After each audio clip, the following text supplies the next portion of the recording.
সুধী দর্শক, মোহনা টেলিভিশনের ডিজিটালের পক্ষ থেকে আমি আফসানুর আপনাদের সঙ্গে রয়েছি। ঈদের পর বাজারের পরিস্থিতি নিয়ে আমরা একটু আপনাদেরকে যদি দেখাতে চাই, তাহলে দেখবেন আসলে ক্রেতা শূন্য এই বাজার কাজের দেরি বাজারটি রয়েছে। আর আজকে শুক্রবার অনুযায়ী এখানে কিন্তু ক্রেতার সংখ্যা খুবই কম। এই মুহূর্তে আমরা মুরগি এবং সবজি এবং মাছের বিক্রেতাদের সাথে কথা বলে আপনাদেরকে জানানোর চেষ্টা করব আসলে গত সপ্তাহ থেকে এ সপ্তাহে বাজারের দাম কেমন এবং ক্রেতার সংখ্যা কেমন।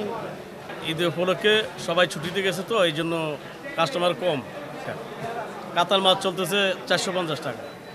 তারপর আপনার সাগর মাছ দাম এখন আগের থেকে কিছুটা কমছে। ছিল 80 টাকা, এখন হচ্ছে 60 টাকা। ট্রাক্টর ছিল 120 টাকা, 100 টাকা, এখন 80 টাকা। বেগুনও সেম 100 টাকা ছিল, এখন 80 টাকা। সবজি সরবরাহ বাড়ার কারণে প্রত্যেক কিছুতে দাম কমছে। ক্রেতার সংখ্যা অনেক কম, সবাই বাড়তেছিল, আস্তে আস্তে বাড়বে আর এটাই। ক্রেতাশীল আজকে শুক্রবার হিসাবে মানে কম দেখা যাচ্ছে।